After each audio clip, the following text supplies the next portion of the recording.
विज्ञान भैरव में भगवती भैरवी ने श्री शिव से नाना प्रकार के प्रश्न पूछे, यही जानने की चेष्टा करते हुए कि परादेवी जो हैं उन्हें किस रूप में समझा जाए, किस प्रकार से समझा जाए, उन तक कैसे पहुंचा जाए।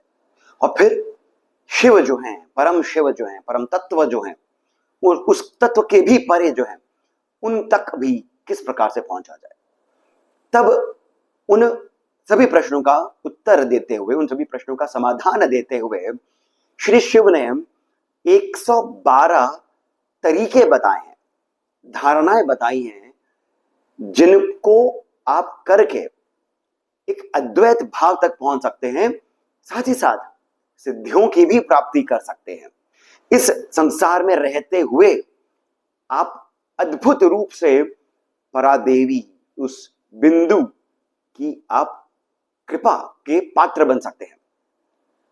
ये जो धारणाएं हैं, ये विधियां हैं, और इसी में भगवान शिव ने सर्वप्रथम ही कहा है कि ये जो 112 धारणाएं हैं, इनमें से किसी एक पर भी यदि आप निरंतर कार्य करते हैं, किसी एक पर भी, तब भी आपको वही प्राप्ति होगी जो आपको किसी भी मंत्र इत्यादि को करने पर होती है। और इस विज्ञान भैरव तंत्र की सबसे सुंदर बात यही है कि इसमें कोई आधार नहीं लिया गया है किसी भी विषय का। अर्थात आपको ना ही इसमें होम करना है, हवन करना है, मंत्र पढ़ने हैं, जप करना है, कोई भोग लगाना है, कोई आकृति चाहिए, मूर्ति चाहिए, कोई समय काल इत्यादि, कुछ भी नहीं। भगवान की कृपा से ही आपके भीतर निरंतर एक जप हो रहा है।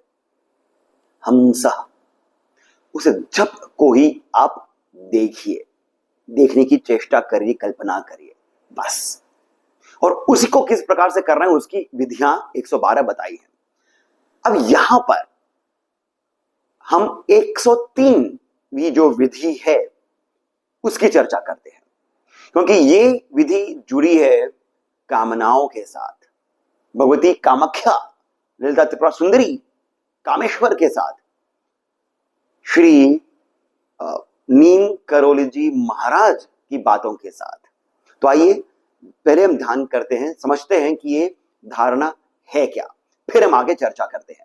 भैरव कहते हैं, यत्र यत्र मनो याति तत्तत् तनैव तत्क्षणम् परित्यज्य नवस्थित्या निस्तरंगस्ततो भवेत्। इसका अर्थ हम समझेंगे कुछ और अन्य बातों के साथ में। सर्वप्रथम हमें यह जानने की आवश्यकता है कि भगवती कामाख्या, माता ललिता त्रिपुरा सुंदरी, इनकी जब हम साधना करते हैं तो हमारा लक्ष्य क्या है। ये प्रदान करती हैं धर्म, अर्थ, काम, मोक्ष, परंतु इन चारों से हम क्या समझते हैं। वैसे इस ही बारे में एक अलग से मैं वीडियो करूंगा कि धर्म, अर्थ, काम, मोक्ष का अर्थ जो है, वो भाव जो है, वो है क्या। परंतु यहां पर अभी हम चर्चा कर रहे हैं काम के, वासना के, कामनाओं के। कामाख्या कामनाओं की पूर्ति करती है, ललिता त्रिपुरा सुंदरी कामनाओं की पूर्ति करती है। इनके जो भैरव हैं वो कामेश्वर भैरव है, काम ही है। परंतु ये जो काम है, ये जो कामनाएं हैं, वासनाएं हैं, ये हमें प्राप्त हो, ये साधना का उद्देश्य नहीं है। भगवती कामाख्या की साधना का उद्देश्य ये नहीं है कि आपके भीतर की जो कामनाएं हैं आपको प्राप्त हो जाए। प्राप्त होना ये एक बाहरी एक लीला है भगवती की। इसका जो मूल है वो ये है, प्राप्ति करके उसके परे जाया जाए, उसके बाद आप उसे छोड़ करके और आगे बढ़ें अपने मन की तृप्ति के लिए। क्योंकि मन में यदि कुछ आसक्ति है तो आप पहाड़ पर भी होंगे ना, आप हिमालय की किसी भी बड़ी सी चोटी पर आप बैठ करके ध्यान कर रहे होंगे। यदि आपकी आसक्ति आपके परिवारजनों में है, किसी दोस्त में है, किसी और भी विषय में है, तब वो भी आपको कहीं पर भी लेकर के नहीं जाएगा, वो भी कामना है। तो यहां पर ललिता त्रिपुरा सुंदरी जो है, ये आपको इसके भी परे लेकर के जाती है, इसकी प्राप्ति करवा करके। और यहीं पर ही एक सबसे बड़ा एक विषम स्थिति हमारे लिए उत्पन्न हो जाती है। यही लीला है। लीला क्या है? भगवती चाहती हैं कि आप कामनाओं की पूर्ति कर लें, फिर आगे बढ़ करके साधना करते हुए आगे बढ़ करके आप अद्वैत की स्थिति को प्राप्त करें। हम जो निरीह मूर्ख मनुष्य हैं, कामनाओं की प्राप्ति तो कर लेते हैं, फिर हम और कामनाएं चाहते हैं। हे देवी, आपने मेरा घर तो बना दिया, अब मेरे बच्चों की भी कुछ आप नौकरी लगवा दे, हमें जाना है उसके परे। हम और कामनाओं में उलझते हैं। और यहीं पर ही ललिता देवी जो हैं, जिनका नाम ललिता है, ये मुस्कुराती होंगी कि ये देखिए, ये मेरी लीला में और फंसता जा रहा है। जो लीला रचती है वही तो ललिता है। तो यहीं पर ही मनुष्य फंस जाता है और तब गुरु की आवश्यकता पड़ती है। और यहीं पर ही हमारे गुरु आ जाते हैं, श्री नीम करोली महाराज।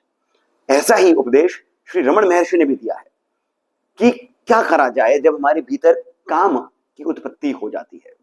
काम वो वासना हो सकती है कि स्त्री के साथ में, पुरुष के साथ में संभोग करने की एक वासना जागृत हो जाती है, मन में आपके वो भाव आते रहता है, या फिर आसक्ति ही आ जाती है अपने किसी विषय को लेकर के, गाड़ी चाहिए, घर चाहिए और पैसा चाहिए, जिससे आपका मन विचलित हो जाता है। तब ऐसे अवस्था में क्या किया जाए? नीम करोली महाराज से ये प्रश्न एक व्यक्ति ने पूछा। एक व्यक्ति उनके पास गए और वो कहते हैं कि महाराज, मुझे चाय की लत है। सुबह दोपहर शाम रात तो ठीक था, इनके बीच में भी जो अवधि होती है मैं उसमें भी चाय पीता रहता हूं। मेरा पेट गड़बड़ हो गया है, शरीर एकदम खराब हो गया है, क्या करूं? नीम करोली महाराज ने एक छोटी सी बात कही। सुनने में ये केवल 3-4 वाक्यों की कथा आती है, जो किताब है उनकी उसमें, परंतु बात बहुत गहरी है। वो ये है, वो कहते हैं जब जब चाय पीने का मन करे तब तब कुछ और सोच लिया कर, कुछ और कर लिया कर। अब आपको लगेगा, किसी भी अन्य व्यक्ति को लगेगा, यार ये क्या बात होती है, कुछ बताओ मुझे बड़ी चीज जिसको मैं खा करके, कुछ मंत्र करके कुछ कर... नहीं नहीं नहीं नहीं, वो भी तो देखा जाए तो किसी और चीज में आसक्ति लग रही है ना। यहीं पर नीम करोली बाबा ने भी यही कहा, चाय पीने का मन कर रहा है ना, उसी समय वो स्थान, उस विषय को छोड़ करके, वो काम कर रहे हो, कुछ कंप्यूटर पे बैठे हो, चाय पीने का मन कर रहा है, तलब लग रही है चाय की, काम छोड़ दो, जगह से उठ जाओ, कहीं बाहर घूम कर आ जाओ। आप थोड़ा थोड़ा करके देखेंगे कि कुछ ही समय में आपकी वो जो उस समय की जो तलब है समाप्त हो जाएगी। ऐसा ही एक व्यक्ति ने प्रश्न किया श्री रमण महर्षि से कि प्रभु, मुझे काम वासना बहुत जागती है, मैं क्या करूं? मैं अपने आप को तुच्छ सा मानता हूं, इस कारण से मैं भगवान के प्रति मेरी श्रद्धा है, पूजा पाठ आदि करता हूं, मगर वो काम वासना आ जाती है, क्या करूं? रमण महर्षि ने कहा, ठीक है, तुम ऐसा करो, अभी बहुत धूप पड़ रही है, बाहर जाओ, पत्थर पर नंगे पांव खड़े रहो, 5 मिनट तक खड़े रहना, 7 मिनट तक खड़े रहना। व्यक्ति सोच रहा था ये ऐसा क्या बात है, पर ठीक है, भगवान ने कहा है, भगवान श्री रमण महर्षि ने कहा है, मैं जाता हूं। वो गए, अन्नामलाई जो पहाड़ है उस पे एक पत्थर पर, शिला पर वो नंगे पांव खड़े रहे। इतनी गर्मी पड़ती है, इतनी धूप पड़ती है कि वो 5 मिनट भी वहां पर खड़े नहीं रहे, कभी एक पांव ऊपर करते, कभी दूसरा पांव ऊपर करते, वो फुदक रहे थे। 5 मिनट बाद वो अपने पांव को सहराते हुए अंदर आए। तब श्री रमण महर्षि ने पूछा कि जब तुम उस शिला पर खड़े थे तब तुम्हारे भीतर काम वासना आई थी? उस व्यक्ति ने कहा, नहीं। क्या बात आ रही थी? मैं यही सोच रहा था कि कितनी धूप है, मेरे पांव जल रहे हैं। श्री रमण महर्षि ने कहा, यही तो करना है। जब जब उस आसक्ति के प्रति आप आसक्त होते हुए दिखें, पाएं अपने आप को, वो कोई व्यक्ति हो, कोई विषय वस्तु हो, कुछ भी हो, चिंता हो, हम चिंता को भी एक नशे की तरह ले लेते हैं, आसक्ति हो जाती है।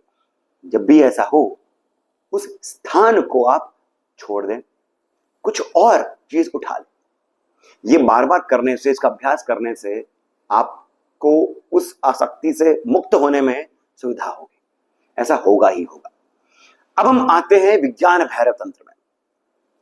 यही यही बात श्री भैरव भगवती भैरवी से कहते हैं कि जब जब मन में कोई आसक्ति आए उसे वहीं का वहीं छोड़ दो, कुछ और चीज करो, कहीं और पे ध्यान लगाओ, भगवान में ध्यान लगाओ, ऐसा करो, छोड़ दो उसको, त्यजते, छोड़ते चलो।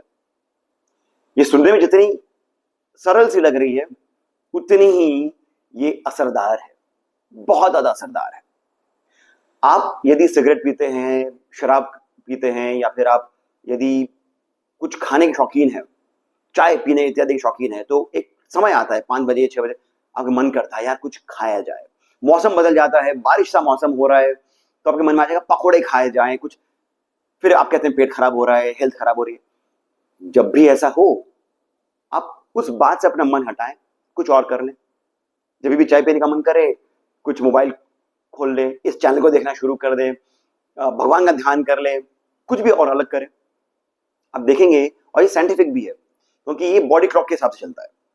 आपकी बॉडी क्लॉक है, बॉडी आपको सिग्नल्स देती है, हार्मोन्स होते भी सिक्रीट करती है कि मुझे चाहिए, जिसे हम तलब कह देते हैं। इन्हीं बातों को, इसी साइंस को, जो मॉडर्न साइंस की बात करता है, हार्मोन्स की बात करता है, भगवान भैरव ने धारणा से बात कर ली है। सरल सी बात है, परंतु यहां पर एक और बात हमें समझने वाली है, वो ये कि इसकी पहले की जो धारणाएं हैं, धारणा 90 वाली धारणा, 91 वाली धारणा, इसमें भगवान भैरव ने एक और बात कही है। इन्होंने पहले ये कहा है कि जिस भी बात पर मन आपका लग जाता है उसको आप मन को परेक नहीं करें, उसमें चले जाए, कुछ भी हो उसको करें, कर लें उसको। बस इस बात का ध्यान रखें कि जब आप करें तब आप उस विषय, वस्तु, व्यक्ति में शिव को ढूंढें, क्योंकि सब कुछ शिव है, संपूर्ण ब्रह्मांड शिव ही है। गीता में भी यही कहा गया है।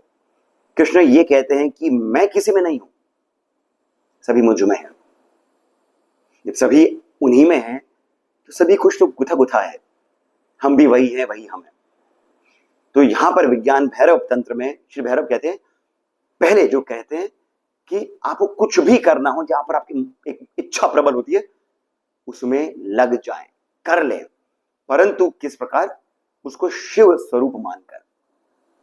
परंतु बाद में 103 वाली जो धारणा है उसमें ये समझ करके, क्योंकि देवी के बहुत सारे प्रश्न हैं, श्री भैरव इसका भी समाधान बताते हैं कि वो जो बात है वो फिर भी आपको कहीं और लेकर जा सकती है। क्या पता आप उसे उबर नहीं पाए, आपको शिव नहीं दिखे, तब आपकी आसक्ति और बढ़ सकती है। तब जब भी ऐसा हो त्यजते, छोड़ दे। तो इतनी सी बात है। यदि आपको ये बात लाभप्रद लगती है, सुंदर लगती है, सरल लगती है, तो कृपया करके इस वीडियो को आप लाइक अवश्य करें, इस चैनल को सब्सक्राइब करना नहीं भूलें। कमेंट सेक्शन में जो पहला कमेंट पिंड है वहां से पेटीएम, जीपे इत्यादि के माध्यम से जितना अधिक हो सके आप हमें श्री सहयोग अवश्य प्रदान करें, बहुत अधिक प्रोत्साहन मिलता है। इसके साथ मैं सिद्धार्थ आपसे जानकारी की अनुमति लेता हूं। धन्यवाद।